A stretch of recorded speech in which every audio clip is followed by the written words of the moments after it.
casi los trabajamos como sinónimos.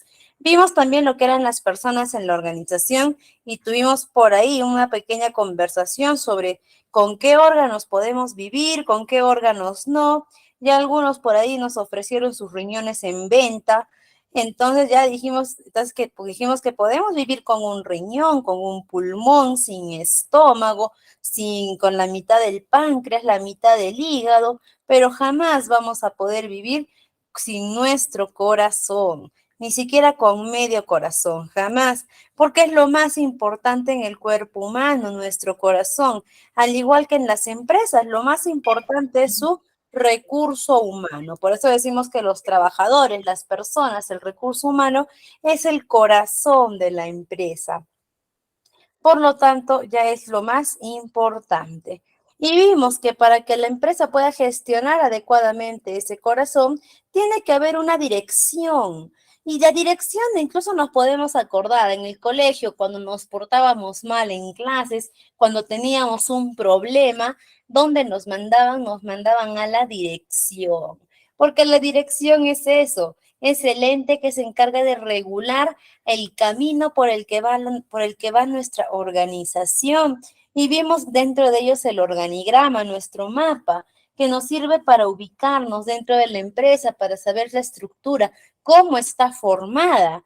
Que hicimos, ¿no? La analogía como si fuera un mapa de una ruta, es una carretera, y vimos la importancia de que nos ayuda a identificar problemas, mejora la eficiencia, facilita la comunicación, hay más claridad en la estructura y ayuda en la toma de decisiones. Y empezamos a ver acá el Departamento de Recursos Humanos, que antes las empresas nunca tomaban muy en serio esto del recurso humano. Creían que un administrador que veía la parte de finanzas, de productos, de bienes, de servicios, a la par podía ver el recurso humano. Hoy en día estamos ya en el boom de los recursos humanos, donde sabemos que es importante, es básico en una empresa que se gestione bien a su personal. ¿Por qué? Porque su personal es el corazón de la organización. Y les pregunté, ¿no? Les dije, si el médico se equivoca, ¿podrá matar a alguien? Me dijeron, por supuesto. Si el chofer de la cúster, del micro, que en el que vamos todos los días se equivoca, ¿podrá matar a alguien? Sí. Y les pregunté, si el de recursos humanos, si se equivoca, ¿podrá matar a alguien? Y al inicio un poquito todos como que, puede ser, no creo, algunos sí. Y cuando vimos este ejemplito práctico, nos dimos cuenta que recursos humanos, si comete una infracción, puede ser desde errores muy chiquitos, subsanables, como errores ya muy grandes o infracciones muy grandes sin solución. En este caso, la pérdida humana de ese trabajador que lo tenemos acá al medio, que dejó un bebé en la orfandad. Después empezamos a ver lo que era la asistencia de la Administración de Recursos Humanos y empezamos a ver algunos de los objetivos principales de recursos humanos, las gestiones operativas y acá creo que nos quedamos, ¿verdad? En las gestiones personales. Vimos las gestiones operativas. Perdón, las gestiones administrativas, vimos que se deben actualizar los procedimientos, estar a cargo del correo administrativo, es responsabilidad suya gestionar la asistencia, así como la organización de ausencias. Vimos la importancia de dar una boleta de pago. Ya hemos dicho, no lo hagamos tanto por una multa, sino por respetar el derecho del trabajador, porque si no las entregamos por la multa, tenemos opciones tenemos opciones para poder salvarnos de la multa, pero recursos humanos no trabajamos para evitar multas, trabajamos para respetar el derecho de los trabajadores y su derecho es recibir su boleta de pago mensual. Ahora vamos a ver la gestión operativa del personal, que ya hemos visto que está a cargo desde apoyar en el reclutamiento y la selección, de supervisar a los trabajadores a través de sus marcaciones, sus ausencias, sus horas de entrada, actualizar el archivo de cada empleado a lo largo de su carrera y la empresa, señalando en él todos los sucesos que puedan darse, sus promociones, sus sanciones, sus permisos laborales. Para esto les quiero hacer una pregunta, colegas. ¿Cuántos de aquí tienen más de 30 años? A ver, si me pueden decir yo, ¿cuántos de aquí tienen Yo. más de 30 años? Ahí tenemos a Lourdes. Yo, está en su segundo quinceañero, Lourdes. Por ahí Sonali también en su segunda adolescencia. La verdad es que Yo. los 30 recién es nuestra adolescencia, todavía somos niños, ¿ok? Muy bien, la mayoría. ¿Y ustedes recuerdan los que tienen de 30 para arriba, incluso los que tienen de 20 hacia abajo? Puede que recuerden un poquito. ¿Recuerdan cuando iban al Seguro Social y se hacían atender por ahí y el médico decía, todavía no te puedo atender porque no me han traído tu famosa historia clínica? ¿Recuerdan esa historia clínica? Sí, Muy bien, por ahí sí. A ver, los demás, ¿recordamos la famosa y muchas veces odiosa historia clínica? Sí, sí, sí la claro. recuerdan. Recuerdan, ¿no? Que teníamos cita y nuestra historia tenía que salir de escalafón para ir a módulo. De módulo tenía que llegar al consultorio. Del consultorio tenía que pasar otra vez a módulo. De módulo tenía que pasar a farmacia y de ahí otra vez a escalafón hasta nuestra siguiente cita. Y que era un file de cartón grueso, con toda nuestra historia clínica, que a veces nosotros mismos teníamos que ir a buscarla porque nos decían, se ha perdido su historia clínica.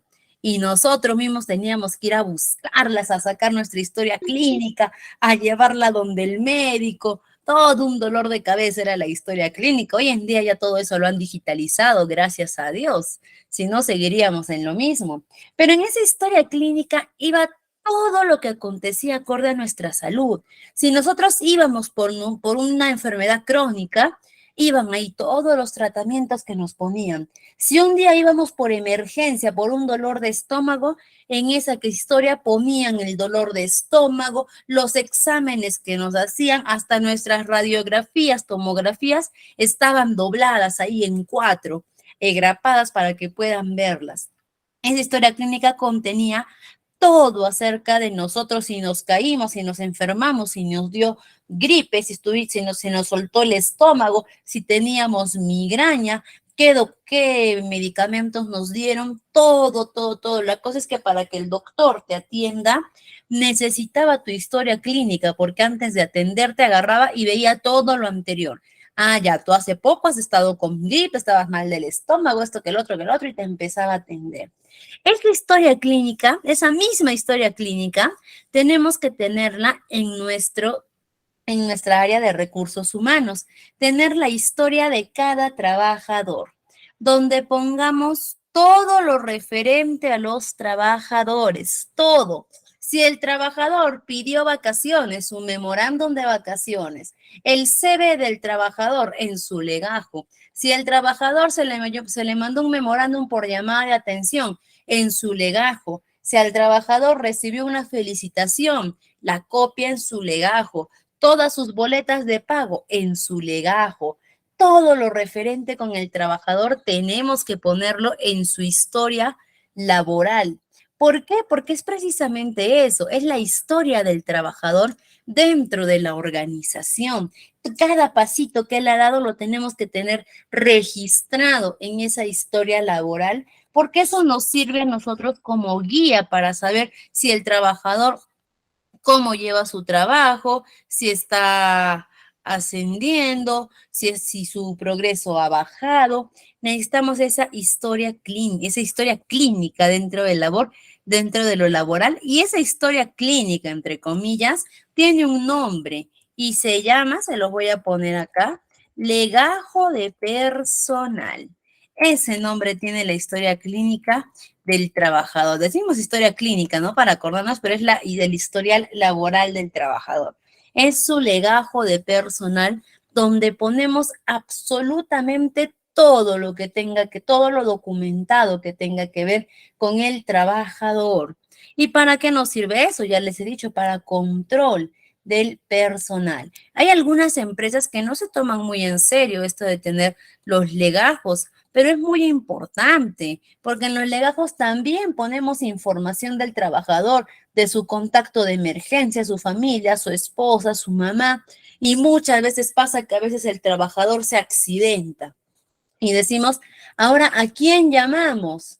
Hay que buscar en su legajo de personal el número de su mamá, de su papá, de su hermano, de su tío, de su esposa, y ahí en el legajo lo encontramos. Incluso mensualmente, ahora que esto es cada 3 meses, al trabajador para su legajo de personal, se le pide que entregue su certificado único laboral que se descarga completamente gratis de la página del Ministerio de Trabajo, que se le conoce como el CertiJoven o el CertiAdulto, que se descarga mensualmente completamente gratis, solamente creando una cuenta, y en este certificado laboral nos sale, uno, los datos actuales del trabajador, es decir, su actual vivienda, su nombre, su edad, nos sale si es que ha tenido antecedentes penales, antecedentes judiciales, antecedentes policiales, nos sale en ese documento del certificado único laboral, nos sale en qué colegio terminó su secundaria, cuál es su formación profesional, si su, porque de repente el trabajador nos dice, yo soy titulado, y que en su certificado único laboral que está actualizado sale que no, que todavía es bachiller, que todavía no es titulado. Todo eso nos sale en el certificado único laboral y también nos sale la experiencia que tiene en planilla. Es decir, sus anteriores centros de trabajo, ahí también nos van a salir. Y la validez que tiene ese certificado único laboral es de 3 meses. Y para el legajo de personal a los trabajadores, también les pedimos que lo actualice cada 3 o 6 meses para tener toda la información actualizada. Este legajo es básico, muy básico en el área de recursos humanos y es tarea del asistente de recursos humanos controlar estos legajos, actualizarlos cada rato, cada que sea necesario, y el apoyo principal que puede tener son sus practicantes preprofesionales, que por lo general los practicantes preprofesionales que ingresan a a las organizaciones a hacer sus prácticas en recursos humanos, es una buena tarea por la que pueden empezar. Pueden empezar reorganizando, reordenando los legajos de personal, porque como entenderán, a veces, así como nuestra historia clínica era la historia de toda nuestra vida y era una cosa grandota, gruesa, ¿no? Igual es el legajo de personal, termina siendo igual de grande, igual de grueso, y los practicantes preprofesionales ayudan bastante para reorganizar eso y aprenden al mismo tiempo. Sin embargo, este legajo de personal pertenece a la organización, pertenece al área de recursos humanos, pero aquí hay algo muy curioso que pasa, que a veces cuando el trabajador ya se va de la organización, ya se va de la empresa, agarra, viene a la oficina de recursos humanos y nos dice, buenas tardes, he venido a llevarme mi legajo de personal. Nosotros le preguntamos, ¿por qué se quiere llevar su legajo? Porque es mi información personal, porque están mis datos, porque está todo, y como es mi información, no quiero que la empresa se quede con ningún dato mío, así que me lo voy a llevar. ¿Qué creen ustedes, colegas? ¿Es correcto, o mejor dicho, se le debería dar al trabajador su legajo de personal o no? ¿Qué creen ustedes? ¿Sí o no? Al trabajador se le debería dar su legajo de personal cuando viene a solicitar, a decir, me lo quiero llevar porque son mis datos, está mi información y tengo el derecho de que ustedes no sepan nada de mí, así que me lo llevo. ¿Creen ustedes que deberíamos darle su legajo o no? No. ¿Por qué Por no? A ejemplo, ver, por ejemplo, buenas tardes, ante todo. esta vez. Eh, por ejemplo, en el caso de la empresa donde yo trabajo, nosotros les hacemos firmar una declaración en el cual ellos autorizan para que nosotros podamos utilizar su información. Entonces, a ellos también, por ejemplo, cuando firman contrato, firman algún documento, se les entrega una copia. Entonces, Muy bien. por esa parte y también por parte de la empresa, nosotros tenemos que guardar información también del trabajador, porque eso nos va a servir más adelante para poder, ante cualquier inquietud que tenga el trabajador, de repente nos solicite algún documento que ellos no hayan guardado, eso nos va a servir para poder también apoyarlos a ellos. Muy bien, Ana Lucía, exacto. Notó este legajo de personal, sí es cierto. contiene información del trabajador, contiene información personal, información suya. Sin embargo, el historial que contiene este legajo a nosotros como empresa nos corresponde, porque son los pasos que el trabajador ha dado dentro de nuestra organización. Son las acciones, actitudes, hechos que han pasado dentro de nuestra organización. Y así como él tiene derecho de tener su propia historia, nosotros también tenemos derecho de tener nuestra propia historia como organización y él es parte de esa historia. Sin embargo, nosotros al trabajador no podemos negarle una copia de su legajo. Nosotros como parte empleadora o recursos humanos no podemos negarle una copia al trabajador. No podemos decir, el trabajador no puede venir y decir, quiero una copia de mi legajo y no le podemos decir, no, porque a ti ya se te entregaron tus documentos duplicados en su momento y debiste haberlos guardado. Si no los guardaste, qué pena, porque esta copia es mía. No, eso es decir, en contra del derecho del trabajador.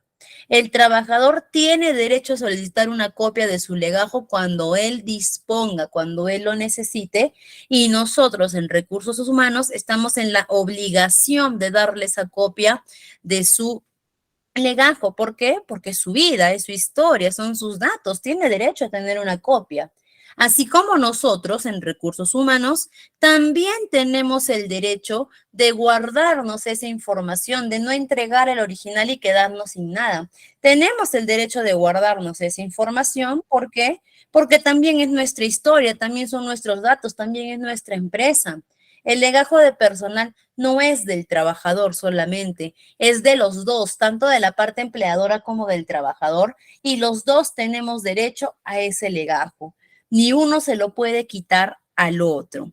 Es importante mencionar eso porque siempre pasa, siempre, sobre todo cuando los trabajadores son despedidos o la relación laboral culmina de una forma un poco inadecuada, un poco no armónica, que vienen los trabajadores o cuando los trabajadores tienen por ahí algo que ocultar, cuando quieren escapar de la empresa y que nunca más se les llame porque por ahí tienen algo escondidito, siempre vienen y dicen, pero son mis datos, yo los voy a denunciar porque ustedes no tienen derecho a saber mis datos. Sí tenemos el derecho de saber los datos, no de ti como persona, sino de ti como trabajador que fuiste nuestro. Tenemos derecho de tener datos de nuestro trabajador y nuestros ex trabajadores.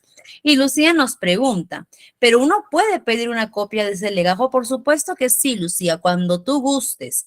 Lógicamente con el debido proceso que tiene la organización, así como hay organizaciones donde uno simplemente se acerca y dice, ¿me das una copia? Sí, claro, te la doy en un ratito. U otras organizaciones que te dicen, presenta por favor por mesa de partes para que llegue acá y yo te la dé. Pero sí puedes pedir la copia de tu legajo cuando lo desees. Lo que no puedes hacer es evitar que la empresa se quede ellos también con tu legajo de personal. Es importante aclarar eso para que en algún momento, alguna situación que vivamos, ya tenemos eso muy en claro. Seguimos entonces. ¿Dónde estamos? ¿Dónde estamos? Acá estamos.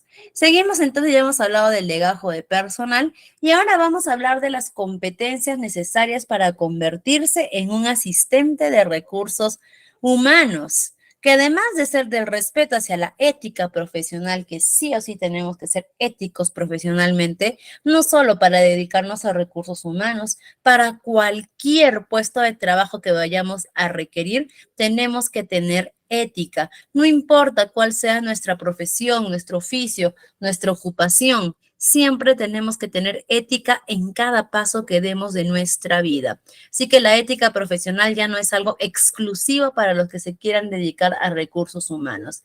La ética es obligatorio para nosotros como personas, como seres vivientes. Y también debe tener una serie de habilidades técnicas y cualidades personales concretas. Y vamos a ver cuáles son estas. Las cualidades personales que debemos tener, primero, si queremos dedicarnos a recursos humanos, vamos a empezar con la confidencialidad. Vamos a tocar todos, pero vamos a empezar un poquito en desorden. Con la confidencialidad. Tenemos que ser altamente confidentes. A recursos humanos siempre nos han dicho que somos los chismosos de la empresa. O si alguien quiere saber el chisme, sabe que el chisme está ahí en recursos humanos, la información está ahí, porque es verdad. Porque a recursos humanos nos va a llegar toda la información sobre los trabajadores, todo. Y ahora está en nosotros ser discretos, tener confidencialidad en ello.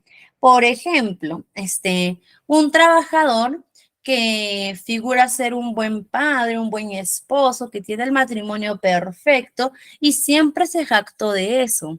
No es solamente que llevaba una vida normal y ya, sino que se jactaba de que mis hijos estudian en el mejor de los colegios, mi esposa ya no tiene necesidad de trabajar porque con mi sueldo basta, y siempre se jactaba de eso. Hasta que una vez en recursos humanos nos llega una notificación del Poder Judicial, donde nos indica que a partir de la fecha a este trabajador con el matrimonio perfecto, con la vida perfecta, con el hombre modelo que era, se le va a empezar a hacer un descuento porque perdió el juicio de alimentos con su ex esposa. Es decir, se habían separado, la ex esposa lo denunció, él perdió el juicio de alimentos y ahora correspondía un descuento de planilla. Correspondía que por planilla le descontemos el porcentaje que el Poder Judicial había descontado para los alimentos. ¿Ok? Nosotros supimos eso, pero el Señor se jactaba ante todo el mundo de ser el matrimonio perfecto y todo ello. Pero recursos humanos, por más que tenía la información, se lo tenía que guardar calladito. ¿Por qué? Porque no es información de relevancia para nosotros. No es algo que nos importe y no tenemos por qué divulgar la vida privada de los demás. Sin embargo, ¿qué más? No hubiese sido correcto que nosotras de recursos humanos vayamos y le digamos a la amiga de logística, amiga, te cuento, este trabajador, mira, el que se cree la vida perfecta, se divorció de su esposa y encima ha perdido juicio por alimentos. Qué pésimo hubiese estado que nosotros hagamos eso. Es por eso que en recursos humanos sabemos toda la información y tenemos que ser altamente confidenciales, porque los trabajadores pueden engañar a todo el mundo, pueden engañar a sus compañeros de trabajo, a sus propios jefes inmediatos, pero a recursos humanos no nos van a engañar, ¿no? Entonces, y una situación similar también que pasó con la confidencialidad fue que teníamos una practicante de recursos humanos, una chiquilla que había entrado como hace 3 semanas, muy buena, muy proactiva. En 3 semanas ya se conocía a todos los de la empresa y todos los de la empresa la conocían a ella. En 3 semanas, ¿no? Y de pronto nos llegó de un trabajador X una notificación del Poder Judicial muy parecida, que había que hacerle un descuento de planilla, pero no era precisamente por alimentos, era por una reparación civil que él tenía que pagar, ¿ok? Había habido algún altercado por ahí, ¿no? No voy a entrar mucho en detalles. Pero era un trabajador que no era muy querido o muy aceptado por los demás de la empresa, no era muy agradable en su forma de ser, y se empezó a correr rápido el rumor de que algo había pasado con ese trabajador, algo había llegado, y la chiquilla, la practicante, se le ocurrió comentarle a su otra amiga practicante, pero que no era de recursos humanos, que era de otra área. Se le ocurrió comentarle esta situación, como decir, mire, ese señor que es espeso había sido agresivo porque nos ha llegado del Poder Judicial para un descuento de reparación civil y nos ha llegado también junto con todo el archivo del Poder Judicial las denuncias que tiene por agresión, por estafa, por todo ello. Se le ocurrió a la chiquilla comentar eso. Y basta que ella lo comentó a su amiga practicante y toda la empresa se enteró. A lo que vino el trabajador involucrado a recursos humanos furioso a decir que quería el nombre de la practicante porque él iba a proceder a denunciarla. Dijo, yo la voy a denunciar porque ella no es quien para meterse en mi vida, ni mucho menos divulgarla. En este momento quiero su nombre, su DNI y yo la voy a denunciar. ¿El trabajador estaba en su razón de poder denunciarla? Sí estaba en su razón. ¿Ok? Tuvimos que arreglar eso internamente porque la practicante era nueva y también fue error de nosotros como recursos humanos no decirle a la practicante cuál era el protocolo, cuál era la confidencialidad que requeríamos en recursos humanos, qué sí podía sacar de oficina y qué información por nada del mundo no podía hacerlo. Tal vez no lo hizo por maldad, lo hizo por desconocimiento, pero lamentablemente a la practicante ese mismo día tuvimos que agradecerle los servicios y retirarla, porque definitivamente la falta de confidencialidad en recursos humanos es indispensable, es clave para poder trabajar en ello. Después también tenemos que ser organizados, que va de la mano con lo de ser versátil. ¿Por qué tenemos que ser organizados? Porque recursos humanos es un departamento que no tiene una o dos actividades, tiene bastantes actividades durante el mes que si no somos organizados con nuestro tiempo, se nos viene encima todo y tenemos que ser versátiles porque no es que recursos humanos tiene una sola línea donde todo se parece, es totalmente diferente. Por ejemplo, vamos a hablar algunas de las funciones que tenemos en recursos humanos que suelen ser mensuales y que suelen ser de rutina, por así decirlo, ¿no?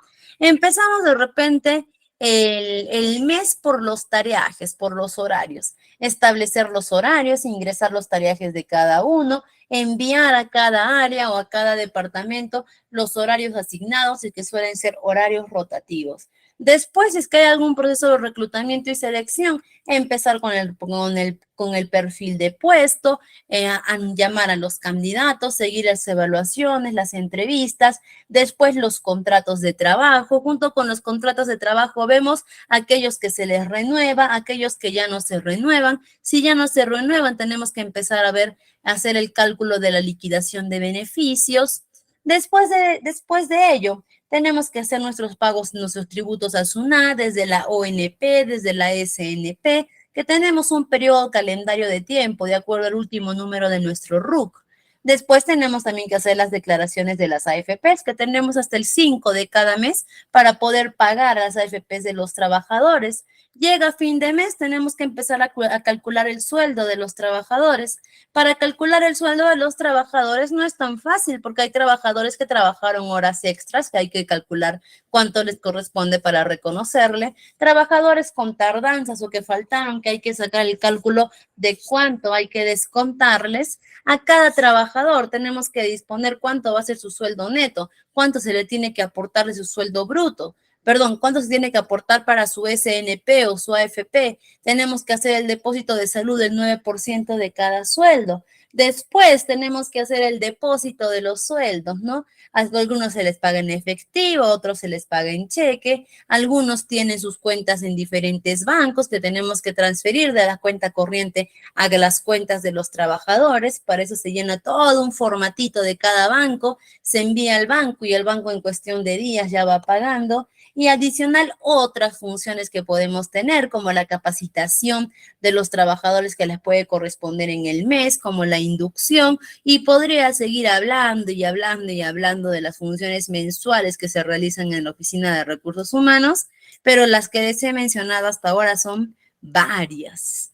Y si nosotros no nos organizamos en tiempo, es decir, no organizo, voy a ocupar estos días para esto, estas horas para esto para esto, vamos a llegar a fin de mes sin haber hecho nada. Y se nos viene encima todo y no vamos a poder culminar y fracasamos como recursos humanos. Por eso tenemos que ser altamente organizados y versátiles porque son funciones que nos piden que cambiemos totalmente una con otra. Tenemos que tener la capacidad de escucha porque ya hemos dicho, recursos humanos tiene que dar la información que los trabajadores necesitan. Si un trabajador quiere saber si mañana mañana que el Estado ha dicho que es feriado, que si quieren lo toman o si quieren no lo toman, y el trabajador quiere saber si le corresponde trabajar ese día, recursos humanos tiene que tener la respuesta para el trabajador, porque si recursos humanos no le da la respuesta, ¿a quién más va a acudir al trabajador? De repente por ahí pueden pensar, entonces que acuda directamente al gerente general, pero si el gerente general va a resolver esos problemas, entonces ¿para qué existe un área de recursos humanos? ¿Para qué existiría? No tendría sentido que exista. Es por eso que recursos humanos tiene que tener capacidad de escucha y solución a los problemas, como la anécdota que les comenté la anterior, la clase, ¿no? De la señora que vino llorando, destrozada porque su hermano falleció y la jefa de eso entonces que ni siquiera un lo siento mucho, fuerza, mi más sentido pésame, ni siquiera un poquito de empatía. Y el de recursos humanos tiene que ser empático. Si vamos a tener la capacidad de escuchar a alguien, sí o sí tenemos que ser empáticos. Yo no puedo decir, yo soy buena para escuchar a la gente si no tengo empatía. Eso es falso. La capacidad de negociación, en especial cuando trabajamos con sindicatos. Cuando trabajamos con sindicatos, tenemos que tener la capacidad de negociar con ellos, poder llegar a un acuerdo que no perjudique a ninguno de los dos, sino el famoso ganar-ganar, en el que los dos podamos ganar y ser mediadores, que también nos ayuda con los sindicatos y con cualquier problema que pueda surgir dentro de nuestra organización. Y por último, las cualidades técnicas que requerimos, que desde un punto de vista tecnológico, el área de recursos humanos tiene que dominar totalmente esta gestión, la planificación de empleo, habilidades. Y eso es lo que estamos aprendiendo ahorita nosotros, las cualidades técnicas que tiene que saber un asistente de recursos humanos. Para eso estamos en este curso, ¿ok? Las cualidades personales no se pueden enseñar porque cada uno nacemos con eso y las podemos desarrollar a lo largo de cómo llevemos nuestras vidas.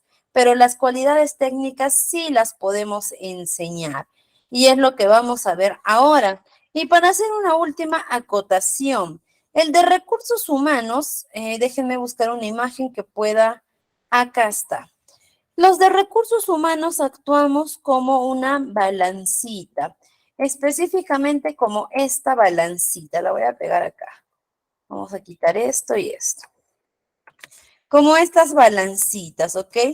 ¿Por qué? Porque somos el equilibrio de la organización, que por un lado tenemos que velar por los derechos de los trabajadores sin descuidar los intereses de la empresa. Nosotros no podemos ir a defender que es al 100% los derechos de los trabajadores sin antes no cuidar los intereses de la empresa.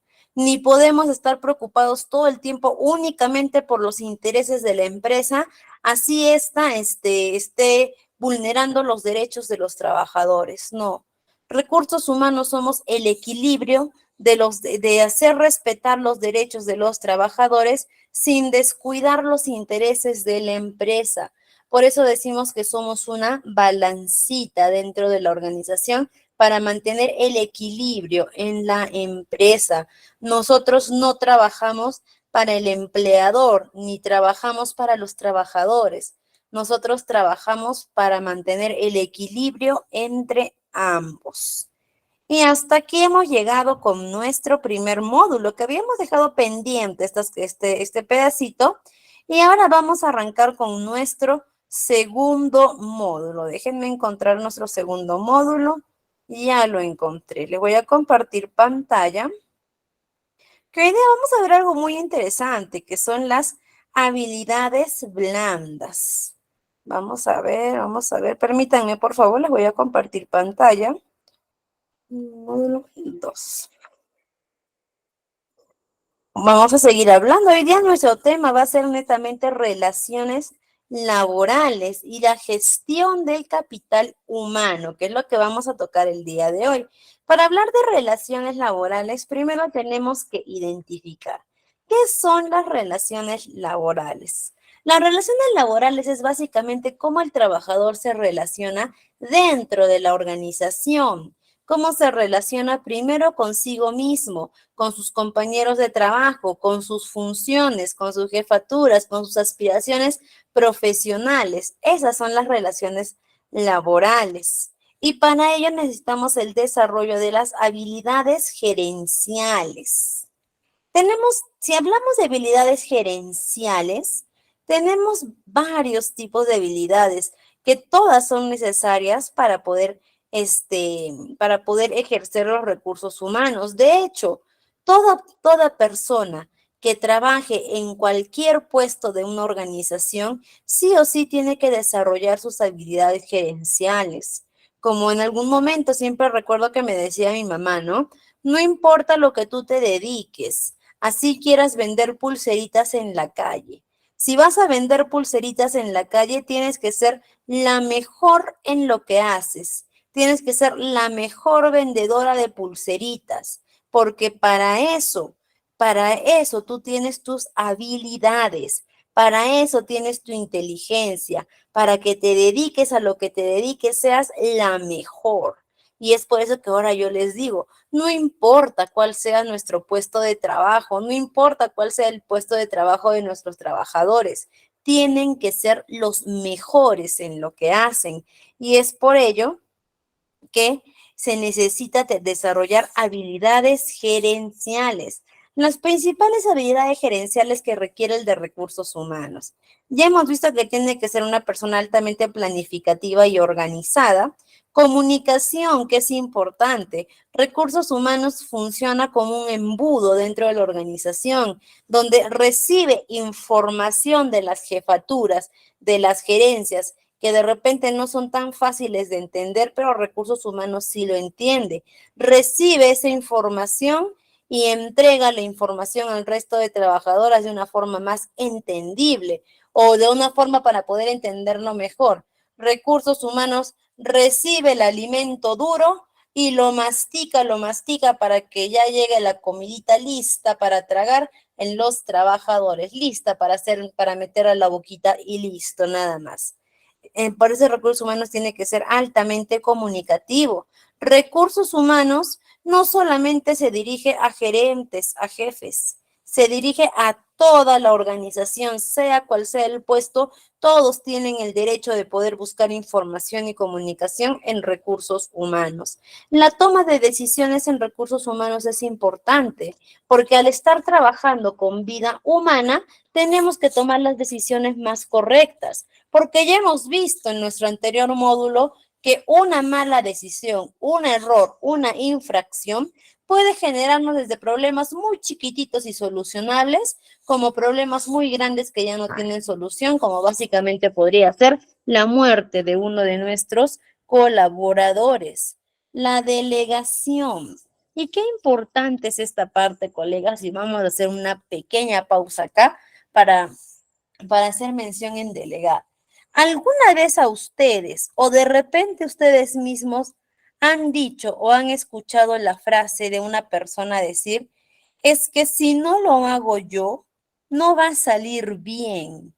O tengo que estar yo acá para que salga bien, si no, no sale bien.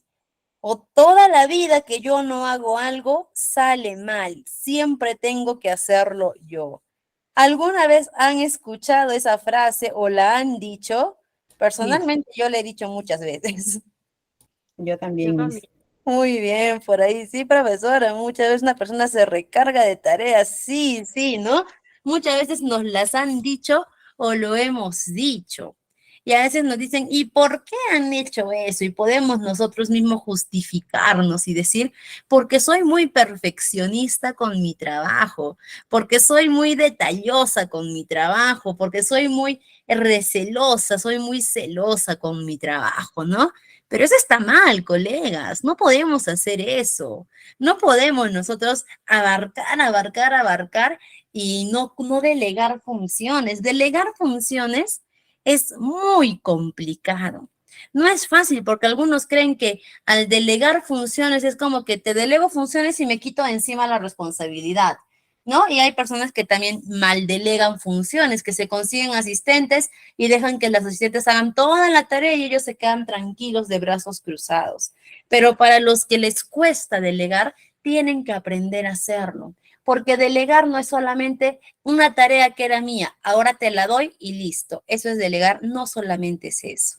Delegar involucra primero enseñar a la persona, después de enseñar, supervisar y después de supervisar, volver a controlar. Eso involucra delegar responsabilidades. Por eso les digo, no es tan fácil, no es como que te doy una responsabilidad y listo. Involucra soltar, soltar nuestro propio ego, soltar nuestro propio miedo a que vaya a salir mal, soltar nuestro propio miedo a que lo haga mejor que yo, porque muchas veces pasa eso. No queremos delegar porque tememos de que esa persona lo haga por primera vez y lo haga mejor de lo que yo hago. Es un miedo. Las personas que no podemos soltar tareas, que no podemos soltar responsabilidades, muchas veces lo hacemos por miedo. Miedo a que alguien lo haga mejor que nosotros. O miedo a que alguien lo haga tan mal que lo que pueda arruinar todo el trabajo que yo he hecho. Pero tenemos que aprender a delegar, porque al delegar también aprendemos nosotros. Yo siempre he dicho que la mejor forma en la que una persona puede asegurar un aprendizaje al 100% es captando aprendizaje y dando aprendizaje. Es decir, aprendiendo y enseñando. Esa es la mejor forma en la que podemos asegurar un 100% de captación de aprendizaje. Y el delegar es importante, es importante. Tenemos que aprender a enseñar primero. Si nuestro temor es que esa persona haga un trabajo tan malo, primero hay que enseñarle cómo hacerlo para que no se equivoque.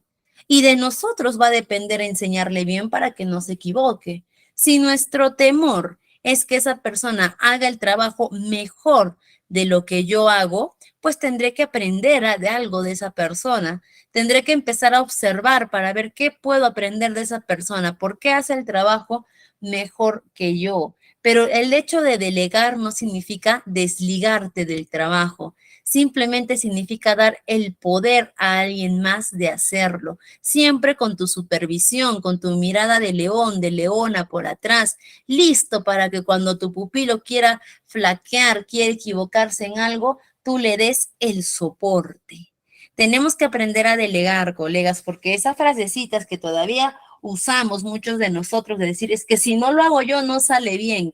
Todo tengo que hacerlo yo para que salga bien, está muy mal. Y peor aún, si en nuestro equipo de trabajo nosotros les delegamos una función, regresamos y el equipo lo hizo mal, lo hizo pésimo, no reniegues contra tu equipo.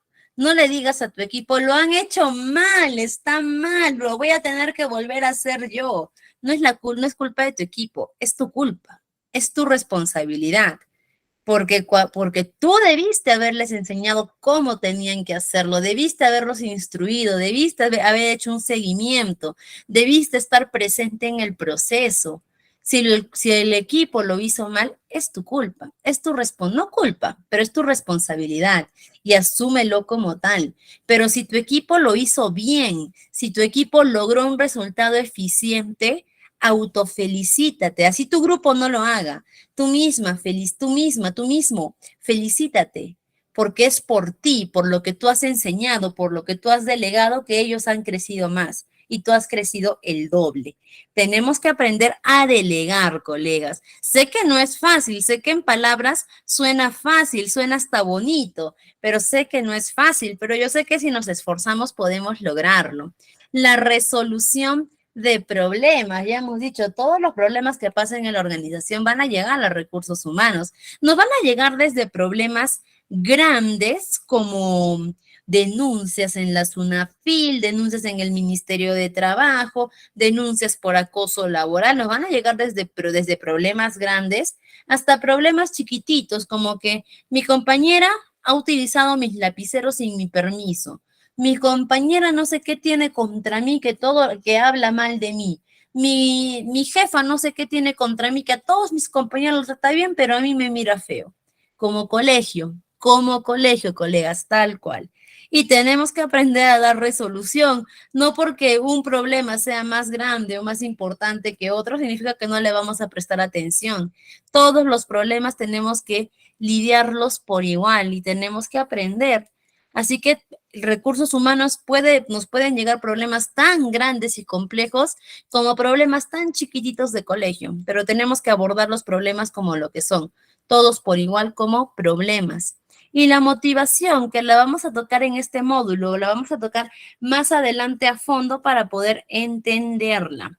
Entonces, estas son las habilidades que sí o sí tiene que tener el asistente de recursos humanos. No puede tener 5 de 6, 4 de 6, no puede tener la mitad y la otra mitad. No, no. Tiene que tener sí o sí estas 6 habilidades gerenciales para poder ejercer los recursos humanos. Y ahora vamos a ver la gestión del capital humano. Y quiero que entendamos la gestión del capital humano, que cómo la empresa cuida su recurso humano. Vamos a hacer una pequeña analogía con el corazón nuevamente. Así como nosotros cuidamos nuestro corazoncito tomando agua todos los días, haciendo una dieta sana, haciendo ejercicio, evitándonos el estrés, todo ello, son formas en las que nosotros cuidamos nuestro corazón. Igual la empresa cuida su corazón y la empresa cuida su corazón a través del capital humano. Ya sabemos que el corazón de la empresa son los trabajadores. Entonces la empresa cuida su corazón a través de la gestión del capital humano, la gestión del personal. ¿Y qué es la gestión del personal? Se centra en agregar valor a los empleados de una organización para que puedan ofrecer mejores resultados. Y tiene como objetivo ayudar a alcanzar los objetivos, ayudar a identificar las necesidades de la organización, mantener calidad en sus trabajadores, perfeccionar las capacidades y etapas y profundizar los valores morales para lograr una mejor cultura organizacional. Y vamos a ver cuáles son las ventajas que optimizan la comunicación interna, elevan la satisfacción, aumentan la productividad y mejoran la imagen corporativa. Y vamos a ver una de las formas en las que la organización cuida su corazón. Y una de ellas es el proceso de capacitación al personal. ¿Qué es la capacitación al personal? Si buscamos en Google vamos a encontrar cantidad de información, de conceptos, de libros, de autores, pero si lo decimos en palabras simples y sencillas o en cristiano, como se dice, la capacitación es dar a mis trabajadores un nuevo conocimiento sobre algo, cualquier tema, sobre algo, y que mis trabajadores, este nuevo conocimiento que están adquiriendo, lo apliquen en la organización. ¿Para qué? Para mejorar su eficiencia y su productividad. Eso es la capacitación. La capacitación es dar un nuevo aprendizaje, un nuevo conocimiento a mis trabajadores para que ellos empiecen a aplicar ese nuevo aprendizaje, ese nuevo conocimiento en sus actividades y por ende puedan mejorar su productividad dentro de la organización. Eso es la capacitación. ¿Y cuáles son los fines de esta capacitación? Elevar el rendimiento, mejorar la interacción, generar conductas positivas, mantener salud física, pero la finalidad principal de la organización en la capacitación siempre va a ser mayor productividad. Siempre va a ser esa, que mayor productividad. Porque si nos ponemos a pensar con la mente un poquito más fría y con el corazón más frío, yo les pregunto a ustedes, al final, ¿qué es lo que busca toda organización? ¿Qué es lo que busca toda empresa? A ver, me responden, por favor, ¿qué es lo que busca toda empresa al final? Mayor Un liquidez. resultado. Muy bien, por ahí, a ver, Kiara nos dice, por ahí Beatriz nos dice producir más, Diego nos dice generar ingresos. A ver, vamos, todos, colegas, todos respondemos, somos 72. Generar ganancias, muy bien, Rosana. Eso es lo que al final la empresa busca. Generar ganancia, generar su economía. Money, money, cash, cash. Eso es lo Claro, que buscan al final las empresas, ¿no? Si es que hablamos de claro. empresas, de empresas con fines lucrativos, ¿no? Obviamente una ONG, una empresa del Estado no busca eso. Pero las empresas con fines lucrativos, ¿qué es lo que buscan eso? Ganancia. Al final buscan eso. Si yo abro mi panadería, abro mi cafetería, supongamos, voy y abro una cafetería. ¿Cuál va a ser la finalidad de mi cafetería? Que mi público consuma el café más rico del mundo. No importa que yo pierda, no importa que yo cobre por taza de café 20 soles cuando a mí me cuesta cada taza de café 50 soles. No importa porque yo he creado mi empresa para que ellos comen un café rico. No, si yo creo mi cafetería es para tener ganancias, para tener ingresos, y eso es lo que al final busca toda organización.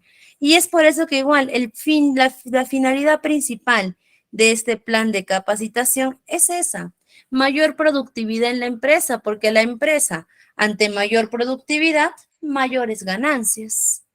Pero la capacitación ayuda a que los trabajadores tengan mayor productividad. Es como una cadenita, ¿no?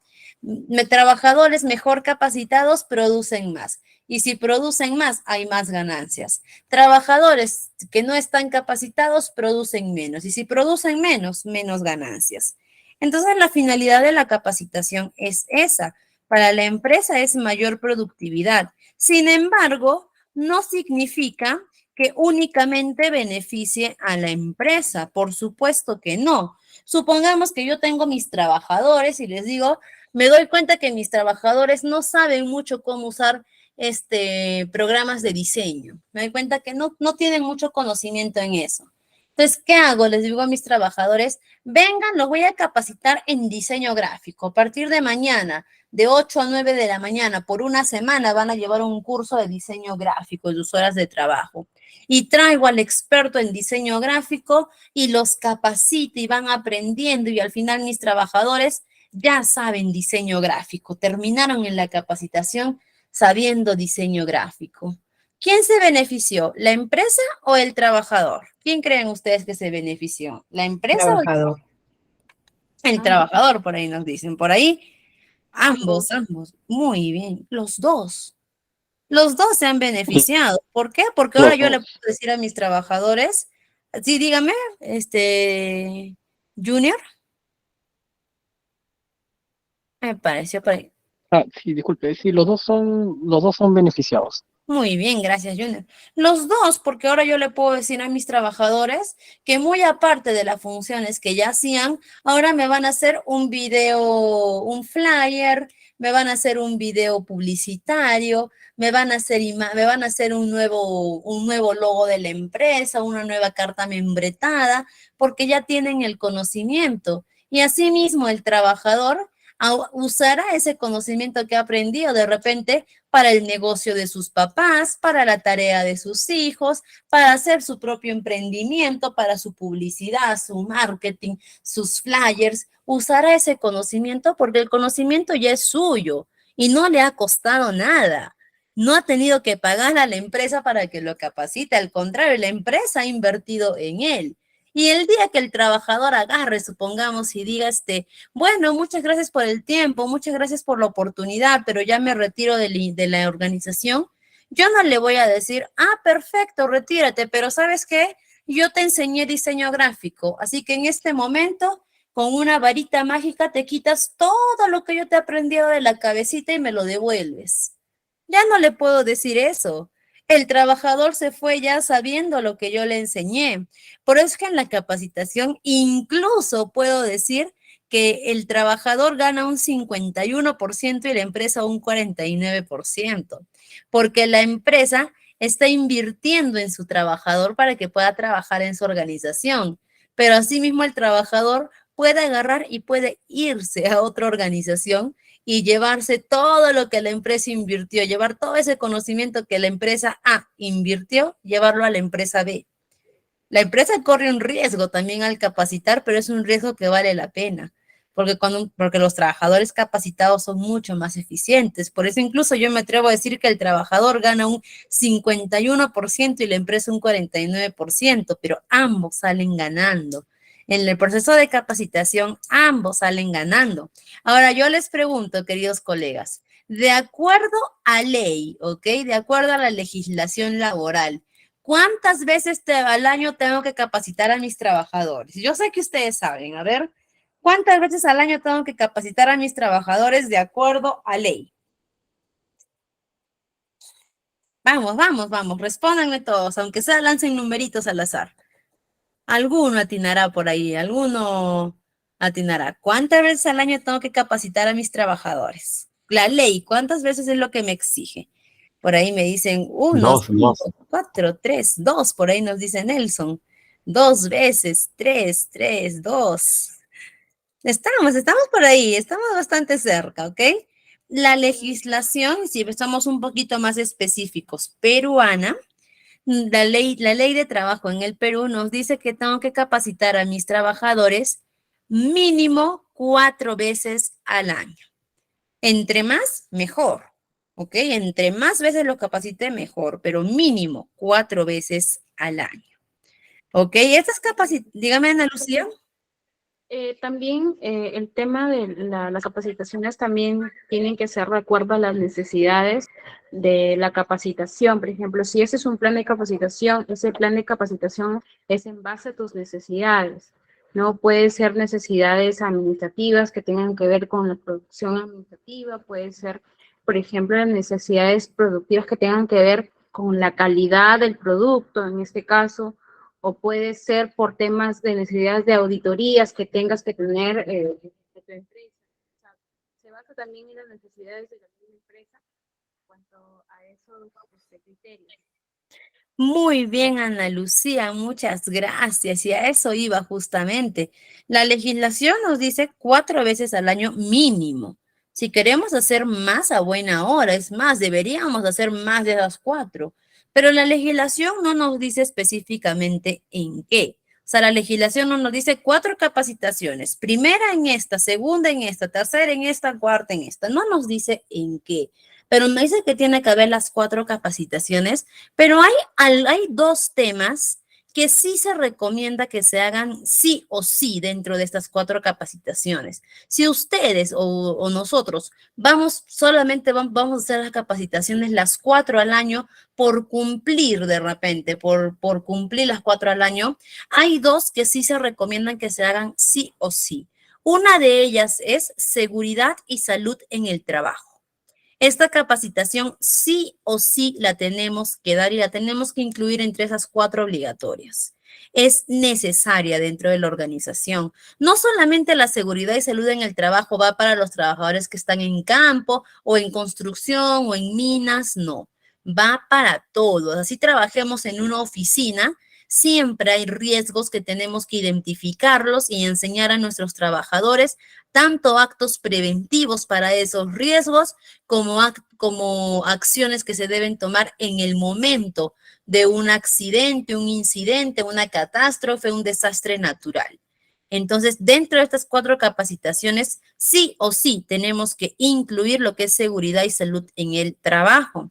Y también se recomienda que se haga una capacitación sobre políticas organizacionales. ¿Cuáles son las políticas de mi empresa? ¿Cuáles son las normas? ¿Cuál es mi reglamento interno? ¿Para qué? Para que entre más información más información haya, quede menos al aire, quede menos a la duda y se eviten que los trabajadores cometan errores e infracciones por desconocimiento y que eso pasa mucho. Por ejemplo, hace un momento les conté de mi anterior practicante que por desconocimiento sacó información personal de un trabajador a su compañera, a su amiga practicante.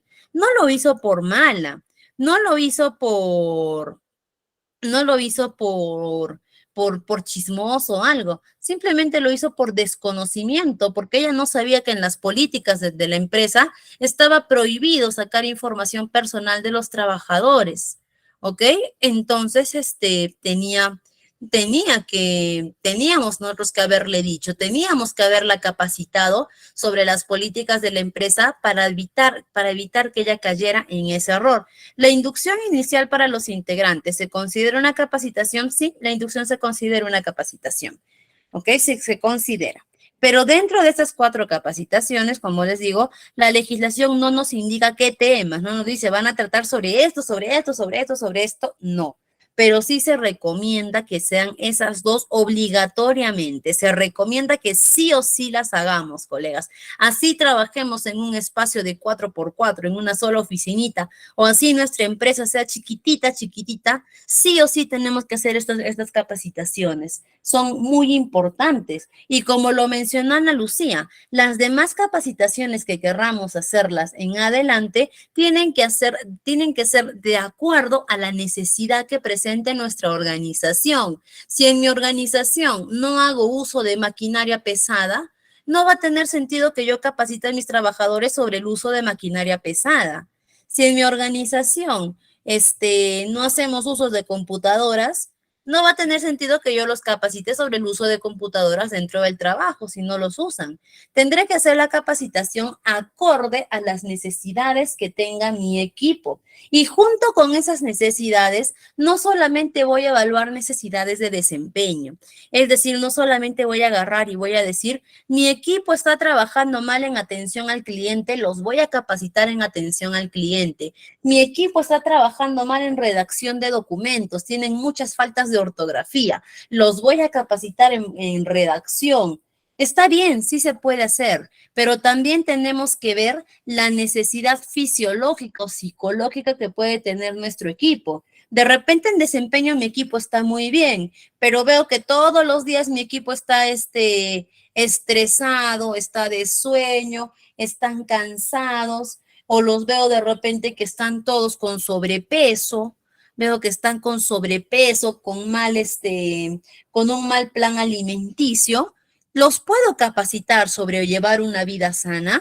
Por supuesto que los puedo capacitar sobre ello. ¿Los puedo capacitar sobre cómo organizar mi vida personal? Por supuesto que los puedo capacitar. De repente veo que todos mis trabajadores a fin de mes ya no tienen, a la primera semana del mes ya no tienen sueldo.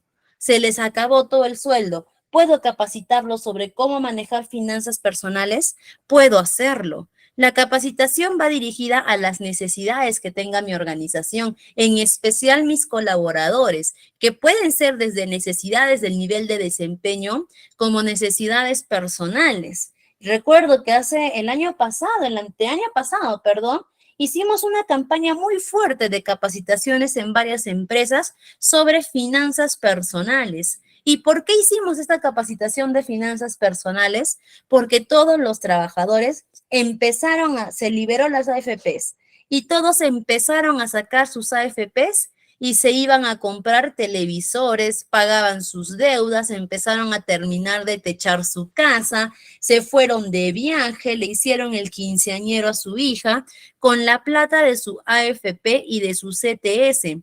Plata que debería servirles la AFP para su jubilación y la CTS para un momento de desempleo. Pero como se liberó, ellos retiraron todo y empezaron a hacer mal uso de ese dinero. Y varias organizaciones a la consultora nos pidieron hacer capacitaciones sobre finanzas personales, sobre cómo cuidar nuestra jubilación, que probablemente a las empresas no iba muy acorde con el desempeño que ellos estaban teniendo, pero lo vieron necesario y se les capacitó sobre ello. Entonces, yo, para poder establecer una capacitación dentro de mi organización, tengo que ver las necesidades que hay en ella. Ya hemos dicho cuáles sí o sí tenemos que hacerla porque es necesario, pero tengo que ver las necesidades que pueden ser tanto de tema de conocimientos o el tema de desempeño, como también necesidades físicas, fisiológicas, psicológicas que puedan tener los trabajadores. Y podemos pensar, ya, pero un trabajador que de repente yo le enseño, yo lo capacito en llevar una vida sana, ¿cómo va a reflejar directamente producción para mi organización? Un trabajador más sano trabaja mejor. Un trabajador que de repente está con algún problema de salud y que va a requerir constantemente atención médica, permisos para salud, va a reducir su productividad. Entonces, claro que una capacitación con vida sana y con un cambio de estilo de vida ¿Va a haber producción en mi empresa? Sí, la va a haber, porque el trabajador más sano va a trabajar más y entre trabaja más, mayor productividad y mayor productividad, mayor ganancia para mí. Y acá tenemos algunos tips para elaborar una capacitación. No son tips, no son pasos en realidad. No les voy a decir que así es como tienen que elaborar la capacitación, pero son unos tips que se les puede dar para que el proceso de capacitación no sea tedioso. Porque últimamente se ve cuando alguien dice capacitación, es decir, sentarnos en un auditorio, ver diapositivas y un expositor que hable y hable y hable y hable, ¿no? A veces suelen hacer así las capacitaciones, pero la capacitación a mí de nada me sirve si no tengo captación, si no tengo la atención de mis trabajadores. Entonces, el primer tip, escoger un tema adecuado. Ya lo hemos dicho, acorde a la necesidad de mi empresa. Y junto con el tema va escoger al ponente. Muchas veces recursos humanos podemos hacernos cargo del tema a exponer. ¿Podemos hacerlo? Claro que sí. Pero si hay un tema del cual nosotros no tenemos conocimiento, tenemos que hacernos a un ladito y dejar que el ponente sea una persona experta en el tema. Si, por ejemplo, a mis trabajadores yo les quiero dar una capacitación sobre hábitos alimenticios más sanos, puede que yo tenga el conocimiento para hacerlo, pero será mucho más productivo si traigo una nutricionista o un trainer o un coach de ejercicio que les pueda dar esta capacitación. Será mucho más productivo para ellos. Si quiero hablar en la capacitación, por ejemplo, de las políticas de la organización, yo lo puedo hacer. Si quiero hablar sobre cláusulas o temas de acoso laboral, yo lo puedo hacer. Si quiero hablar sobre remuneraciones, manejo de finanzas personales, yo lo puedo hacer. Si quiero hablar de manejo de maquinaria pesada, traeré a un experto o un profesional. Después se recomienda siempre empezar con una motivación. En este caso yo les pongo un video corto motivacional, si es que tenemos el audio, pero con algo que motive a los trabajadores. Algo que haga ver que no están ahí por tedio o porque es obligatorio, porque si no van se les descuenta, no. Algo que los motive. En este caso yo les pongo que puede ser un video. Hay muchos videos motivacionales que pueden resultar sensibles, que pueden conmovernos un poco. Después se recomienda realizar dinámicas de grupo. Creo que esta parte de la capacitación sí es importante. ¿Por qué? Porque los trabajadores necesitan sentirse en confianza, necesitan sentirse libres, desenvueltos para poder presentar mayor captación. El trabajador que va con actitud rígida no aprende. En cambio, el trabajador que está más suelto y con mentalidad abierta capta más rápido la información. Y estas dinámicas de grupo se pueden hacer desde pausas activas, como estirarnos, respirar, levantar las manos, mover las piernas, como también dinámicas en grupo un poco más entretenidas, a raíz de juegos. Se pueden hacer juegos en las capacitaciones, ¿no? A formar grupos, el juego de la charada, el teléfono malogrado en pequeños grupos o en microgrupos. Se pueden hacer varias actividades. La cosa es que esta actividad, esta dinámica en grupo, le resulte entretenida a los trabajadores, que haga que se rían un ratito, porque cuando ya se ríen, ya están más entretenidos, ya están más sueltitos, ya se sientan listos para escuchar la ponencia y esa mente rígida a un inicio, esa mente incluso de cansancio, de sueño, de repente no durmió bien anoche y tenía sueño, con la dinámica despertó y ahora ya está lista para escuchar nuestra ponencia. La ponencia que la hagamos, seamos nosotros o el experto en el tema, no tiene que ser tediosa, no es un monólogo. No es un monólogo en el que yo hablo y mi público no interviene, todos se quedan calladitos. Se tiene que pedir la opinión del público. ¿Ustedes qué opinan, colegas? ¿A ustedes qué tal les parece? A ver, levante la mano, te escuchamos. A ver, muy bien, qué buena participación. Y siempre recordar eso, no hay participación errónea. No hay participación equivocada. Si yo les pregunto a ustedes, ¿qué opinan de este tema? Y uno me dice, me parece que está mal. Bien, tu opinión es totalmente válida. Yo como ponente valido tu opinión. Otro me dice, no, a mí me parece que sí está bien. Bien, válido tu opinión. No hay respuestas malas. Simplemente lo malo es no opinar. pero no hay respuestas malas en cuanto a opiniones. El brindar al final ya se puede brindar otro mensaje motivacional y lo más importante, que la capacitación sea corta, precisa y concisa. Una capacitación evitemos que dure más de 1 hora o 2 horas. Y hay temas que si bien es cierto son largos, que no se pueden aplicar en 1 hora, 2 horas, sí lo podemos dividir en días. Supongamos yo les voy a enseñar a manipular una nueva máquina que entraba a la empresa, que en 1 hora no lo voy a poder hacer. Entonces divídela 1 hora interdiario o 1 hora todos los días de acuerdo a la necesidad, porque va a haber mayor captación si tú les enseñas esa actividad a tus trabajadores en un periodo corto de horas, pero en más días a que lo sientes de 8 de la mañana a 6 de la tarde y te pongas a enseñarles todo ello. No van a aprender así. Va a haber mucho agotamiento mental que no va a permitir que el trabajador adquiera el aprendizaje. En cambio, dividiéndolo por días en horarios cortos, vamos a asegurar mejor la captación.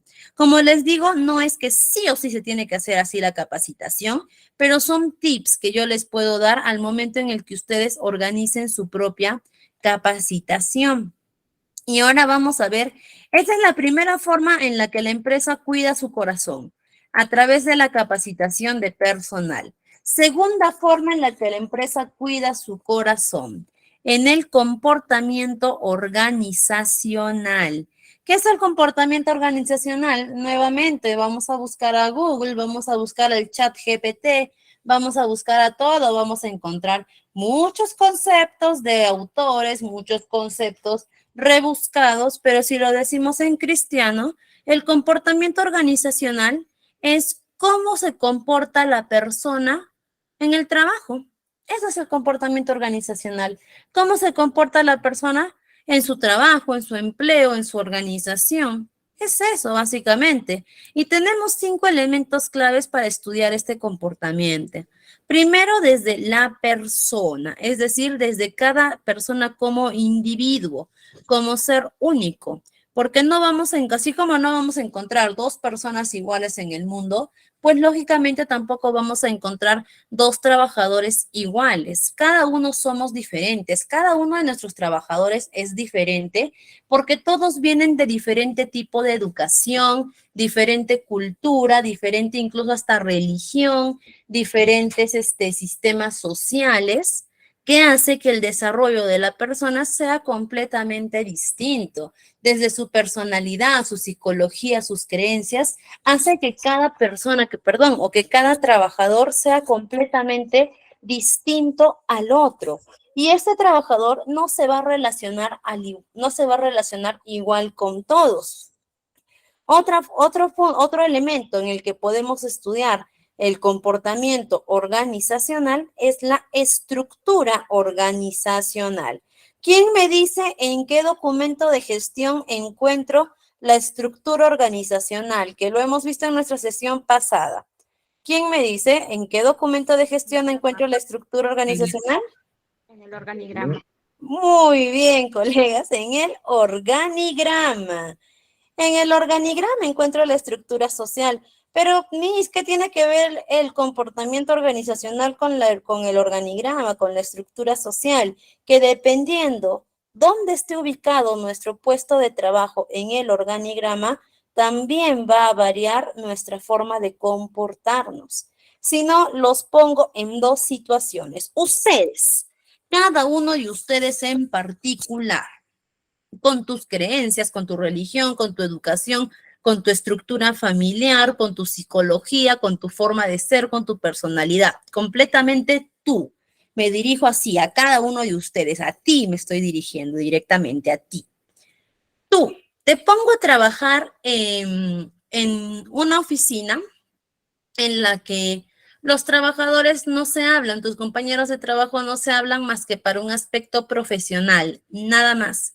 Ahí no hay una relación amical, pero se hablan lo justo y lo necesario, y el ambiente y la relación con tu jefe no es del todo buena, es bastante formal, pero no es del todo buena. Y te pongo a ti mismo en otro ambiente de trabajo donde tu jefe es una persona bastante accesible, bastante comunicativa contigo, que te habla de tú a tú, que te tiene confianza y tus compañeros de trabajo son un equipo más que compañeros, en las que se apoyan, en las que incluso son amigos, en las que todo el día se ríen y hacen chistes, ¿ok? Siendo tú como eres con tu personalidad, ¿te vas a comportar de igual manera o tu comportamiento va a ser el mismo en las dos oficinas o va a variar? A ver, respóndeme, por favor, tú, directamente tú. ¿Tu comportamiento va a ser el mismo en las dos oficinas o va a variar? Personalmente va a variar. Muy bien, Varía. claro, va a variar. ¿Los demás? A ver, los demás. Sí varía porque, bueno, en el caso de que estés, por ejemplo, en la oficina de tus compañeros, se están riendo o de repente en algún momento porque hay momentos en que tienes que estar serio y hay momentos en que entras en la conversación, ríes, ¿no? Pero, por ejemplo, si vas a otra oficina donde ves que todas las personas son muy serias, obviamente que va a cambiar. Entonces, sería Sí, diferente. Es nuestro depende. comportamiento varía, depende a la situación en la que nos encontremos. Muy bien.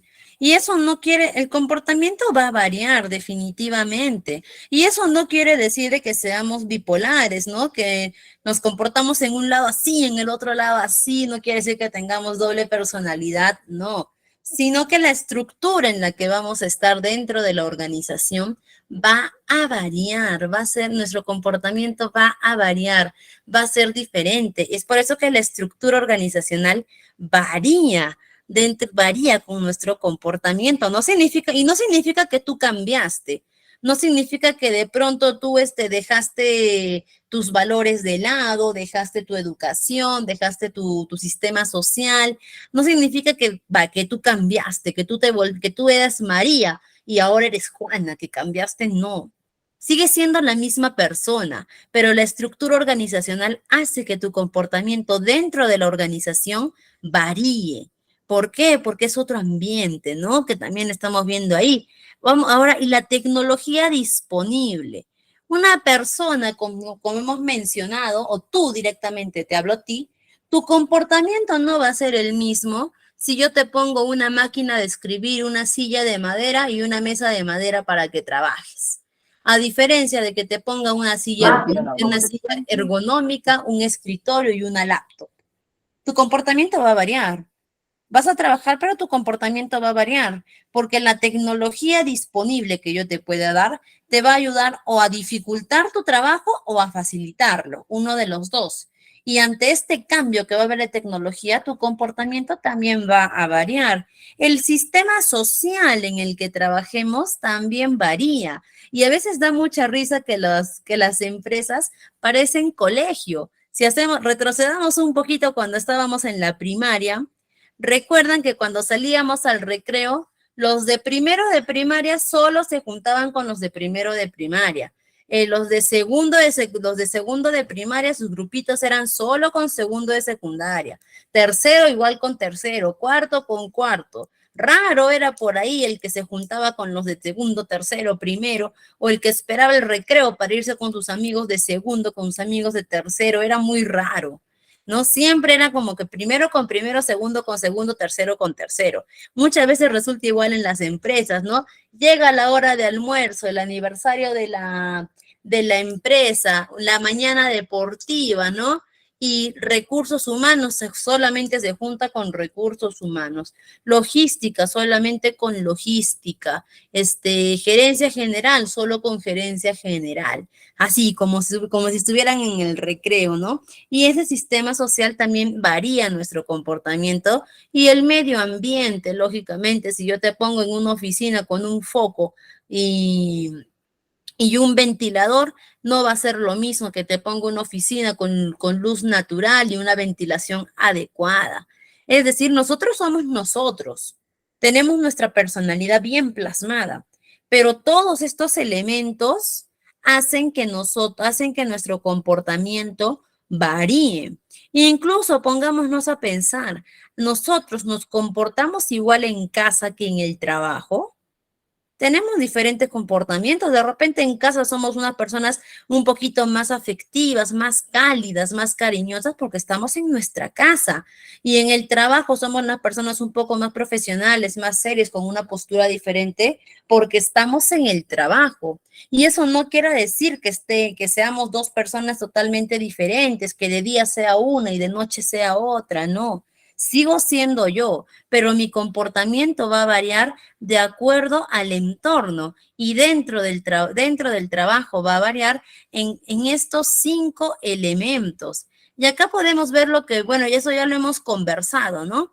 Los niveles del comportamiento, desde el individual, que es uno mismo con su educación, su estatus, su psicología, su religión, sus creencias, sus valores, el nivel grupal, que ellos también tienen sus propios estatus, valores, todo ello, pero que todos juntos nuestro comportamiento varía, se adecúa a la necesidad que tengamos todos en equipo, y el nivel organizacional que lo hemos tocado en la estructura organizacional. ¿Y cómo podemos alcanzar un comportamiento organizacional exitoso? Es decir, primero pongámonos a pensar, para una organización, ¿qué es un comportamiento organizacional exitoso? Un comportamiento organizacional exitoso para una empresa es una persona que va a trabajar, que va al trabajo a trabajar, primero que nada, que está ahí para trabajar. Una persona que va, motivada, feliz, alegre, contenta, y una persona que se lleva bien con los demás, que se lleva bien con sus compañeros. Eso para nosotros es un comportamiento organizacional exitoso. Pero ¿cómo podemos alcanzarlos? Por estos 3 pasos. Primero, establecer los objetivos. ¿Para qué establecer los objetivos? Para que el trabajador sepa para qué está yendo. Está yendo para trabajar y para alcanzar los objetivos. Pero para que él pueda trabajar para esos objetivos, primero tengo que dejarle en claro cuáles son los objetivos. Para mejorar el ambiente de trabajo, es decir, que se pueda llevar mejor con sus compañeros. Porque una persona que se lleva bien con sus compañeros es altamente beneficiosa dentro de la organización. Y tercero, ¿cómo podemos alcanzar? Ofrecer incentivos, que a través de los incentivos llegamos a la tercera forma en cómo la empresa cuida su corazón, que es la motivación. Pero antes de pasar a la motivación, quería hacerles acá una pequeña acotación sobre establecer los objetivos, mejorar el ambiente de trabajo y ofrecer incentivos. Si nosotros logramos un equilibrio en estos 3 puntos, vamos a lograr un comportamiento organizacional exitoso. Y al tener un comportamiento organizacional exitoso, mejoramos también directamente la productividad de nuestra organización. ¿Por qué? Porque basta con que yo tenga una persona en mi trabajo comprometida, motivada y que tenga un adecuado comportamiento que ayuda a contagiar a los demás. Así como decimos en el dicho, la manzana podrida corroe a las demás. Aquí en la organización, la persona motivada motiva a los demás. Eso es este es el dicho que usamos en las organizaciones. Así como la manzana podrida corroe a los demás, en la organización, la persona motivada motiva a los demás, y es donde nos vamos a quedar hasta el día de hoy, en la motivación. Porque no quiero tocar, ya nos falta poquito, nos falta motivación, satisfacción. No quiero tocar motivación así rapidísimo en 2 minutos solamente para avanzar el tema y terminarlo y seguir. No, todavía tenemos muchas sesiones que podemos trabajar y no queremos así decir los temas por decir, por cumplir con el horario y listo. Acá la idea es que ustedes aprendan, que ustedes salgan con un poquitito más de conocimiento, aunque sea del que ya tienen. Y por eso lo vamos a ir tocando con calma.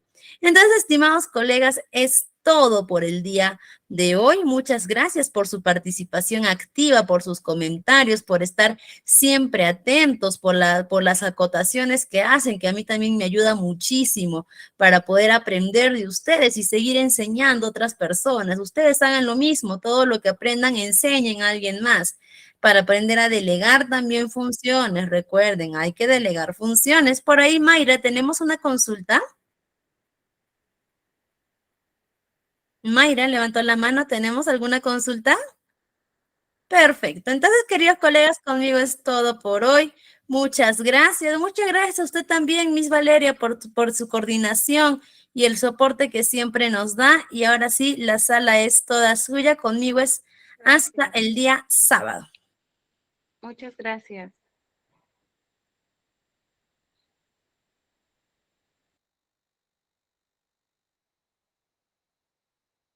Miss Valeria, ¿está usted por ahí? No se vayan todavía, no se vayan. Miss Valeria tiene algunas indicaciones para nosotros.